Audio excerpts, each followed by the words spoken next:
Hello students, now welcome in this video. So now today we are going to discuss about very important topics in very short period of time, haplodiploid sex determination, या हम इसको कह सकते हैं, हम पढ़ेंगे sex determination in honey bee. तो देखते हैं हनी बी में सेक्स डिटर्मिनेशन किस टाइप का होगा, तो उसको कहते हैं हैप्लोडिप्लॉयड सेक्स डिटर्मिनेशन। तो पहला पॉइंट तो हो गया कि हैप्लोडिप्लॉयड सेक्स डिटर्मिनेशन किस में होगा, तो आपको बताना है हनी बी के केस में। क्लियर है? तो देखते हैं कि क्यों इसको हैप्लोडिप्लॉयड सेक्स डिटर्मिनेशन कहा गया। तो चलिए सबसे पहले हम बात करते हैं कि टोटल नंबर ऑफ क्रोमोसोम, यानी कि जो नंबर ऑफ क्रोमोसोम होते हैं, तो अगर इसका डिप्लॉयड सेल है तो डिप्लॉयड में 32 क्रोमोसोम होते हैं। ठीक है ना? तो जैसे फीमेल है, फीमेल क्या है, इसके पास 32 क्रोमोसोम है।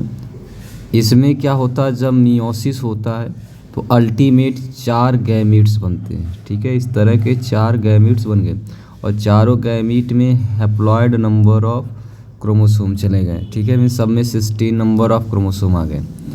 उसके बाद हम देखते हैं यहाँ पर आप देखोगे कि जो मेल है, मेल हैप्लॉयड है।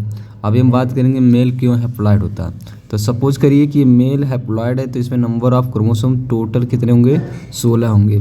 तो जाहिर सी बात है कि जब इसमें हैप्लॉयड ऑलरेडी है, तो इसमें अगर गैमीट बनना है तो कौन सा डिवीज़न, माइटोसिस डिवीज़न। ठीक है, आगे देखेंगे जो माइटोसिस डिवीज़न होगा तो जितने भी यहाँ पर गैमीट बनेंगे उसमें भी नंबर ऑफ क्रोमोसोम कितने होंगे, 16 होंगे। तो क्या बात समझ में आई, हैप्लॉयड मेल से हैप्लॉयड गैमीट बन चुका है मेल के केस में। डिप्लॉयड फीमेल से मियोसिस के थ्रू बन चुका है हैप्लॉयड गैमीट। क्या इतनी बातें समझ में आ गई। फिर इसी में हम आपको बताएंगे कि अगर एक मेल गैमीट फ्यूज़ होता है किसी भी फीमेल गैमीट से तो बनता है डिप्लॉयड कंडीशन, मीन्स उसमें आ गए 32 क्रोमोसोम।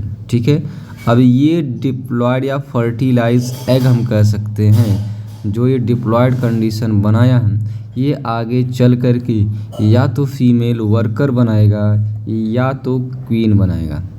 बात समझ में आई। और फीमेल वर्कर हमेशा ध्यान रखना है कि ये स्टेराइल होगा, में से फर्टिलाइजेशन या रिप्रोड्यूस करने में कैपेबल नहीं होगा। केवल और केवल ये क्या करेगा, हिब को मेंटेन करने का काम करेगा। लेकिन अगर फर्टिलाइज एग से क्वीन बनती है तो वो क्या होगी, फर्टाइल होगी। क्या इतनी बात तो समझ में आ गई। बट इनमें नंबर ऑफ क्रोमोसोम दोनों में क्या होगा, 32 ही होगा। ठीक, अगला कंडीशन देखते हैं। देखा गया कि क्या होता है हनी बी के केस में, जो ये गैमीट्स है, means haploid set of gamete है, ये विदाउट फर्टिलाइजेशन, बिना फर्टिलाइजेशन के बदल जाता है किस में, तो बदलेगा यहाँ पर मेल ही बनाएगा और इस मेल को हम कहते हैं ड्रोन्स। क्या बात समझ में आई।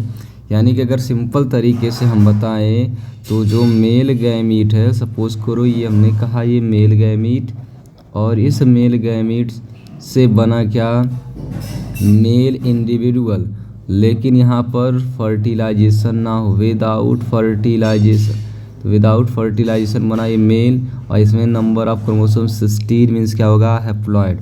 तो ये मेल क्या कहलाएगा, ये मेल ड्रोन कहलाता है। यानी हनी बी के कम में जो ड्रोन है वो क्या होता है, हैप्लॉयड होता है। क्लियर है। तो एक एनसीईआरटी में लाइन लिखा है कि जो ये ड्रोन है या ये जो मेल है, ठीक है, इसके पास क्या नहीं है, इसके पास फादर और इसके पास सन, ये दोनों नहीं है, बट क्या है, इसके पास ग्रैंड फादर और ग्रैंड सन होंगे। इसका मतलब क्या है कि ये जो मेल है, ये मेल अनफर्टिलाइज्ड एग से बना, इसका मतलब इसका कोई फादर नहीं होगा। ठीक है, और इसका कोई सन भी नहीं होगा। ठीक है, बट इसके सन के जो सन होंगे वो जनरली इसके ग्रैंड सन होंगे और इससे पहले वाली जनरेशन इसके क्या होंगे, ग्रैंड फादर होंगे। तो ये लाइन लिखी गई है कि ड्रोन या विदाउट फर्टिलाइजेशन के जो मेल बनता है उसके पास ग्रैंड फादर और ग्रैंड सन होंगे, लेकिन क्या नहीं होंगे, फादर और सन नहीं है। क्लियर है। तो फिलहाल ये सिंपल कॉन्सेप्ट मैंने आपको बताया।